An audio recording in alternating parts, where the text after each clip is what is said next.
Hello Jaish. ரீசெண்டாக நிறைய பேர் பேசிகிட்டு இருக்க ஒரு விஷயம் வந்து பார்த்தோம்னா, துபாயில் எப்பயுமே மழை பெய்யாது, ஃப்ளட் வந்து பெருசாக வராது. பட் அந்த இடத்துல வந்து பார்த்தோம்னா பெரிய ஃப்ளட் வந்து வந்துட்டுருக்கு அப்படின்ட்டு நிறைய பேர் வந்து பேசிகிட்டு இருக்காங்க. அதை வந்து நம்மளும் பேச போகிறோம். அதுக்கு முக்கியமான காரணம் நிறைய பேர் சொல்கிறது அவங்க பண்ண க்ளவுட் சீடிங் அப்படின்ட்டு. க்ளவுட் சீடிங் வந்து பார்த்தோம்னா துபாய் மட்டும் தான் பண்ணியிருக்காங்க அப்படின்னு கேட்டிங்கன்னா நிறைய கண்ட்ரிஸ் வந்து பண்ணியிருக்காங்க. பட் இந்த க்ளவுட் சீடிங்னால தான் இந்த ஒரு மழையும் ஃப்ளட்டும் வந்து பார்த்தோம்னா துபாயில் ரொம்ப அதிகமாக வந்திருக்கு அப்படிங்கிறதுக்கான காரணமா அப்படின்னு கேட்டிங்கன்னா கண்டிப்பாக கிடையாது. இதை வந்து நான் சொல்ல, நிறைய எக்ஸ்பர்ட்ஸ் வந்து சொல்கிறாங்க. துபாய் அப்படின்னு வந்து பார்க்கும்போது ரொம்ப ட்ரையான ஒரு ஏரியா அப்படின்னே சொல்லலாம். டெசர்ட் ரீஜன்ஸ் அப்படின்னு பார்க்கும்போது பெருசாக மழை வந்து பார்த்தோம்னா வராது. அப்படி வந்தாலும் ஆவரேஜாக வந்து பார்த்தோம்னா அவங்களுக்கு 100 mm, அதாவது 3.9 inches தான் வரும் இயருக்கு ஆவரேஜ் அப்படின்னு பார்க்கும்போது. பட் இந்த ஒரு டைமில் வந்து பார்த்தோம்னா ஒரே ஒரு நாளில் 24 hours வந்து பார்த்தோம்னா அல் எயின் அப்படிங்கிற ஒரு இடம் வந்து பார்த்தோம்னா துபாயிலேருந்து 100 கிலோமீட்டர் தூரத்தில் வந்து இருக்குது. இது வந்து பார்த்தோம்னா 256 mm ரெயின்ஃபால் வந்து கொடுத்துருக்கு அப்படின்னு சொல்லலாம். அதாவது 10 inch ஆஃப் ரெயின்ஃபால் வந்து கொடுத்துருக்கு. ஸோ இது வந்து ரேரஸ்ட் அப்படின்ட்டு சொல்லிட்டு இருக்காங்க. இதுக்கு முக்கியமான காரணம் வந்து பார்த்தோம்னா கட் ஆஃப் வெதர் சிஸ்டம் அப்படின்னு ஒன்று வந்து பார்த்தோம்னா எக்ஸ்பர்ட் சொல்கிறாங்க. ஸோ இந்த மாதிரி ஃபியூச்சர்ஸ், அதாவது வார்ம், அதுக்கப்புறம் மாய்ஸ்டான ஏர், அதுக்கப்புறம் நிறைய வெதர் சிஸ்டம் எல்லாத்தையும் பிளாக் பண்ணி இந்த மாதிரி ஒரு காசு வந்து கிரியேட் பண்ணதுக்கு இந்த ஒரு கட் ஆஃப் வெதர் சிஸ்டம் காரணம் அப்படின்ட்டு நிறைய பேர் சொல்கிறாங்க.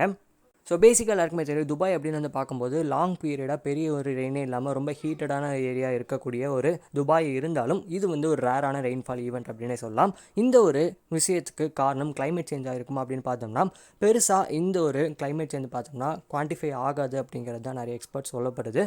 அப்படி இந்த ஒரு காரணத்துக்கு கிளைமேட் சேஞ்ச் தான் முக்கியமான காரணம் அப்படின்னு வந்து பார்க்கும்போது அதுக்கு பெரிய ஒரு சயின்டிஃபிக் அனாலிசிஸ் வந்து வேணும். அதுக்கு நேச்சுரல் அண்ட் ஹியூமன் ஃபேக்டர்ஸ் வந்து பார்த்தோம்னா நம்மளுக்கு தேவைப்படும். அதே மாதிரி அது ரொம்ப மாதமும் எடுக்கும் அப்படின்னு சொல்லலாம்.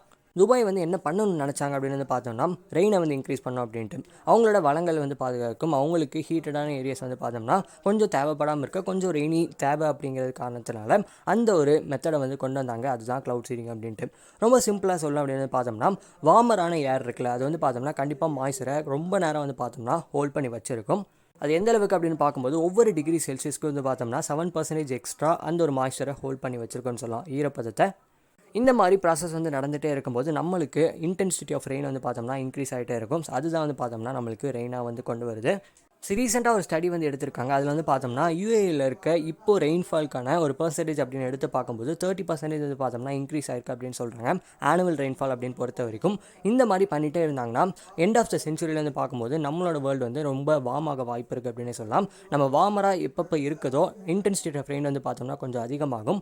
அது வந்து பார்த்தோம்னா மாய்ச்சரை ரொம்ப ஹோல்ட் பண்ணி வைக்கிறனால தான் அந்த ஒரு ஏர் வார்மிங்கும் நம்மளால் பண்ண முடியுது. அது வந்து பார்த்தோம்னா ஆர்டிஃபிஷியலாக பண்ணுறனால நிறையா சயின்டிஃபிக் எஃபெக்ட்ஸும் வந்து வருது.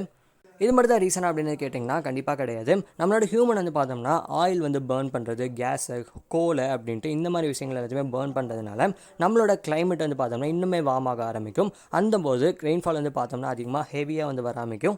ஸோ அட்லாஸ் வந்து பார்த்தோம்னா பீப்புள் வந்து அவங்களோட லைஃப்பை வந்து ஃப்ளட்னாலையும் வாட்டர்னாலையும் வந்து பார்த்தோம்னா இழக்க நேரிடும். க்ளவுட் சீடிங் அப்படிங்கிற ஒரு மெத்தட் வந்து பார்த்தோம்னா துபாயை இந்த ஒரு பிரச்சனை இழுத்துருக்கு அப்படின்ட்டு நிறைய பேர் சொல்கிறது உண்மையாக அப்படின்னு கேட்டிங்கன்னா க்ளவுட் சீடிங்னா என்ன அப்படின்னு வந்து பார்த்துடலாம். க்ளவுட் சீடிங் அப்படின்னு பார்க்கும்போது நிறைய க்ளவுட்ஸ் வந்து பார்த்தோம்னா மேனிப்புலேட் பண்ணி நம்மளுக்கு அதிகமான ரெயினை வந்து கொண்டு வரது அந்த க்ளவுட் சீடிங் அப்படின்னு சொல்லப்படுது. அதாவது க்ளவுட்ஸில் வந்து பார்த்தோம்னா ஏர்க்ராஃப்ட் மூலமாக ஒரு சின்ன ஒரு பார்ட்டிகல் சில்வர் அயோடைட் அப்படின்னு ஒன்று வந்து பார்த்தோம்னா க்ளவுடில் தூவுவாங்க. விச் மீன்ஸ் அது வந்து என்ன பண்ணுன்னா வாட்டர் வேப்பரை வந்து ஈஸியாக கண்டென்ஸ் பண்ண உதவும். அதுக்கப்புறம் அது வந்து ரெயினாக நம்மளுக்கு ஈஸியாக அதிகமாக வர ஆரம்பிக்கும். நம்ம வந்து புதுசாக க்ரியேட் பண்ண முடியாத ஒரு க்ளவுடை, அந்த க்ளவுடை வந்து பார்த்தோம்னா ஒரு சில்வர் அயோடைட் அப்படிங்கிற ஒரு மெட்டீரியல் யூஸ் பண்ணி அதிக ரெயினை கொண்டு வர முடியுமே தவிர நம்மளால் க்ளவுடை க்ரியேட் பண்ண முடியாது. இந்த ஒரு க்ளவுட் சீடிங் வந்து பார்த்தோம்னா 50 கண்ட்ரீஸ் மேலே வந்து பார்த்தோம்னா யூஸ் பண்ணியிருக்காங்க. US, China, Australia, India, UAE, Germany, Malaysia, Russia, Mexico அப்படின்ட்டு இந்த மாதிரி கண்ட்ரீஸ் வந்து பார்த்தோம்னா க்ளவுட் சீடிங்கை யூஸ் பண்ணுறாங்க. இந்தியாவும் இந்த க்ளவுட் சீடிங் வந்து பண்ணியிருக்காங்களா அப்படின்னு கேட்டிங்கன்னா எஸ், அதை வந்து ரெடி பண்ண ஆரம்பிச்சிருக்காங்க அப்படின்னே சொல்லலாம். அதாவது இந்தியா வந்து க்ளவுட் சீடிங் அப்படிங்கிற மெத்தட் வந்து பண்ணலாம் அப்படிங்கிறத முடிவு பண்ணியிருந்தாங்க. ஐஐடி காரக்பூரில் இருக்க ஒரு டீம் வந்து பார்த்தோம்னா இந்த ஒரு க்ளவுட் சீடிங் மெத்தட் வந்து சஜஸ்ட் பண்ணியிருக்காங்க. அண்ட் அது வந்து பார்த்தோம்னா கவர்மெண்ட் இருந்தும் ஏவியேஷன் டீம்லேருந்து நிறையா ப்ரொசீஜர்ஸ் வந்து போகணும் அப்படின்ட்டு வந்து சொல்லிட்டு இருந்தாங்க. அதுக்கான அப்டேட் வந்து பெருசாக வரல. வந்தால் அதுக்கு தனியாக வந்து வீடியோ போடுறேன். பட் இப்போ வந்து பார்த்தோம்னா இந்த ஒரு மெத்தட் வந்து பார்க்கும்போது ஆல்ரெடி ரொம்ப வருஷமாக வந்து ரூட்டடாக வந்து இருக்குது.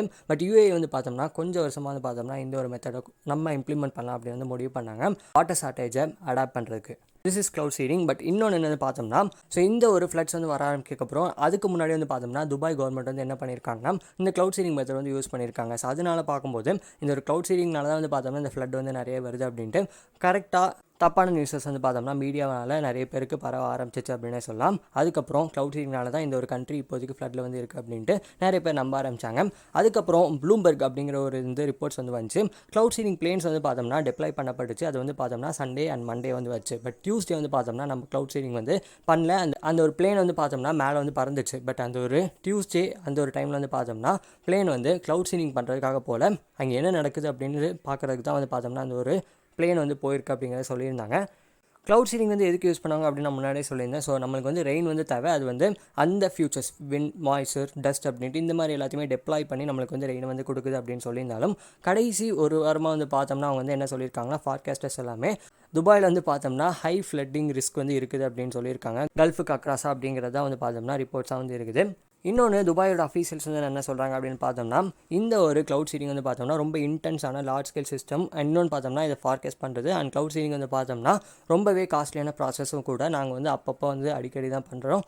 டெய்லி வீ கேனாட் மேனேஜ் அப்படின்னே சொல்லலாம். இன்னொன்று பார்த்தோம்னா இது பெர்ஃபார்ம் பண்ணனால எங்களுக்கு ஃப்ளட் வந்ததா அப்படின்னு கேட்டிங்கன்னா கண்டிப்பாக இல்லை அப்படின்னு தான் சொல்லியிருக்காங்க. அதோட இம்பாக்ட்டும் கம்மி அப்படின்னே சொல்லலாம். இன்னொன்று என்ன பார்த்தோம்னா நம்மளோட இந்தியாவில் வைக்கும்போது கூட க்ளவுட் சீடிங்லாம் நம்மளுக்கு ஏதாச்சும் ஹார்ம்ஃபுல்லான எஃபெக்ட்ஸ் வருமா அப்படின்ட்டு நிறைய பேர் வந்து கேட்டிருந்தாங்க. சில்வர்னால ஏதாச்சும் வர வாய்ப்பு இருக்கா அப்படின்ட்டு கேட்டப்பட்டிருந்தாலும் அந்த ஒரு சொல்யூஷன் வந்து பார்த்தோம்னா 1 லிட்டர் ஆஃப் சில்வர் அயோடையில் வந்து பார்க்கும்போது 50 மைக்ரோகிராம்ஸ் இருக்கக்கூடிய சில்வர் மட்டும்தான் யூஸ் பண்ணாங்க அப்படின்னு பார்க்கும்போது ஸோ அது வந்து பார்த்தோம்னா ரொம்ப சேஃபான ஒன்று அப்படிங்கிறத சொல்லிட்டாங்க. துபாயில் இருக்க ஏரியாஸில் மட்டும் தான் இதெல்லாம் ஆயிருக்கு அப்படின்னு கேட்டிங்கன்னா பக்கத்தில் பக்ரைன், ஓமன் அப்படின்ட்டு இந்த மாதிரி இடத்துல கூட வந்து பார்த்தோம்னா ஃப்ளட் வந்து ரொம்ப இன்க்ரீஸ் ஆயிருக்கு அப்படின்னே சொல்லலாம். ஸோ இந்த க்ளவுட் சீடிங்கை வந்து துபாயில் யாரா பண்ணுறா அப்படின்னு வந்து கேட்டிங்கன்னா இது வந்து ஒரு கவர்மெண்ட் டாஸ்க் ஃபோர்ஸ் அப்படின்னு சொல்லலாம். National centre of metrology NCM, அதாவது எமிரேட்டி டெரிட்டரியிலேருந்து இது எல்லாத்தையுமே ரன் பண்ணிகிட்டு இருக்காங்க. ஸோ ஃப்ளட் வந்து வந்துருச்சு. நம்ம சென்னையில் வந்து ஃப்ளட் வந்துருச்சு அப்படின்ட்டு நம்மளுக்கு வந்து பார்த்தோம்னா டிசம்பர், நவம்பர் அந்த டைமில் வந்து கண்டிப்பாக நியூஸ் வந்து வரும். ஸோ அப்படி பார்க்கும்போது நம்ம சென்னையில் வந்து பார்த்தோம்னா எப்படி அடாப்ட் பண்ணுவோம் அப்படின்ட்டு நம்மளுக்கு கொஞ்சம் நல்லாவே தெரிஞ்சிருக்கும். ஏன்னா கொஞ்சம் வருஷமாக வந்து பார்த்தோம்னா அது வந்து அடாப்ட் பண்ணி நம்ம வந்து ஃபேஸ் பண்ணி வந்து பார்த்துருப்போம். பட் துபாய் வந்து பார்த்தோம்னா இப்போது ரொம்ப ரேரஸ்டான ரெயின்ஃபால் வந்து இப்போ தான் வந்து பார்க்குறாங்க அப்படின்னு பார்க்கும்போது அவங்க டக்குன்னு அடாப்ட் ஆவாங்களா அப்படின்னு கேட்டிங்கன்னா கண்டிப்பாக கிடையாது. ஒன்று புரிஞ்சுக்கணும், துபாய் வந்து பார்த்தோம்னா ஒரு அர்பனைசேஷனான ஒரு கண்ட்ரி அப்படின்னே சொல்லலாம். ஹெவியாக அர்பனைஸ் ஆகிருக்கு அப்படின்னே சொல்லலாம். பெருசாக வந்து பார்த்தோம்னா க்ரீன் டாப் இருக்கக்கூடிய ஒரு இடம் அப்படின்னு பார்க்கும்போது கண்டிப்பாக இருக்காது. அந்த ஒரு க்ரீன் ஸ்பேஸ் இருக்கக்கூடிய இடம் வந்து பார்த்தோம்னா கண்டிப்பாக மாய்ச்சர் அப்சர்வ் பண்ணும். பட் அந்த மாதிரி ஃபெசிலிட்டிஸ் இருக்கா அப்படின்னு கேட்டிங்கன்னா கண்டிப்பாக இப்போதைக்கு வந்து இல்லை. அதே மாதிரி ட்ரைனேஜ் ஃபெசிலிட்டிஸ் வந்து பார்த்தோம்னா கண்டிப்பாக பெருசாக வந்து இருக்க போகிறதில்ல. அந்த மாதிரி ட்ரைனேஜ் ஃபெசிலிட்டிஸும் க்ரீன் ஸ்பேஸும் வந்து இருந்துச்சுன்னா இந்த மாதிரி ஹை லெவல் ஆஃப் ரெயின்ஃபால்ஸ் வந்து பார்த்தோம்னா நம்ம கண்டிப்பாக அடாப்ட் பண்ண முடியும் அப்படிங்கிறத சொல்கிறாங்க. ஸோ இதுக்கு வந்து என்ன துபாய் பண்ண முடியும் அப்படின்னு பார்க்கும்போது ரோட்ஸ் ஃபெசிலிட்டிஸ் எல்லாத்தையும் அவங்களோட இன்ஃப்ராஸ்ட்ரக்சரை வந்து பார்த்தோம்னா இப்போதைக்கு ரெயின்ஃபாலுக்கு அடாப்ட் பண்ணுற மாதிரி அவங்க வந்து மாற்றி ஆகணும். அதே மாதிரி பில்டிங் ரிசர்வர்ஸ் அப்படின்ட்டு வாட்டரை ஸ்டோர் பண்ணுறதுக்காக, ஸ்ப்ரிங் ரெயின் வரதுக்கு அந்த மாதிரி வாட்டர்ஸை வந்து ஸ்டோர் பண்ணுறதுக்காக இந்த மாதிரி விஷயங்கள் எதுவுமே பில்ட் பண்ண ஆரம்பிச்சாங்கன்னா வித்தின் இயர் இல்லைனா லேட்டர் இயர் அப்படி பண்ண ஆரம்பிச்சாங்கன்னா துபாய் வந்து பார்த்தோம்னா இந்த ரெயின்ஃபால் எல்லாத்தையுமே அவங்களால கண்டிப்பாக அடாப்ட் பண்ண முடியும் அப்படிங்கிறதா சொல்லப்படுது.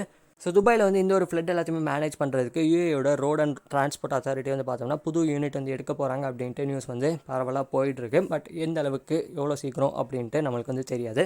ஸோ துபாய் வந்து பார்த்தோம்னா ஒரு கண்ட்ரி இந்த ஒரு ரேரஸ்ட் ஆஃப் ரெயின்ஃபாலை வந்து ஃபேஸ் பண்ணுறதுக்கு. ஸோ அதனால் அவங்கள்ட்ட இப்போதைக்கு ஃபெசிலிட்டிஸ் வந்து கிடையாது. அதனால் உயிரிழப்புகள் வந்து பார்க்கும்போது கம்மியாக இருந்தாலும் அந்த ஒரு ரெயின்ஃபால் வந்து பார்த்தோம்னா கண்டிப்பாக நிறையா விஷயங்களை டேமேஜ் பண்ணியிருக்கு. பக்ரைனில் வந்து பார்த்தோம்னா நிறைய பேர் இருந்திருக்காங்க. துபாயில் ஒரு பேர் அப்படின்னு சொல்கிறாங்க. வெளியே கணக்குகள் காமிக்கல அப்படின்ட்டு நிறைய விஷயங்கள் வந்து பார்த்தோம்னா பேசப்பட்டிருந்தாலும் துபாய் வந்து இதுக்கு நியூ அப்படின்னு சொல்லலாம். அதுக்கு நம்ம எவ்வளோ உதவ முடியும் அப்படின்ட்டு தெரியல. நம்ம கண்ட்ரிஸ் வந்து பார்த்தோம்னா ஏதாச்சும் பண்ணுறாங்க அப்படின்ட்டும் தெரியல. பட் துபாய் வந்து எதுலேருந்து எப்படி மீண்டு வராங்க அப்படின்னே பார்க்கலாம். டாபிக் பேசணும் அதை கமெண்ட்டாக சொல்லுங்கள். ஸோ அடுத்த வீட்டில் சந்திக்கிறேன். நன்றி, வணக்கம்.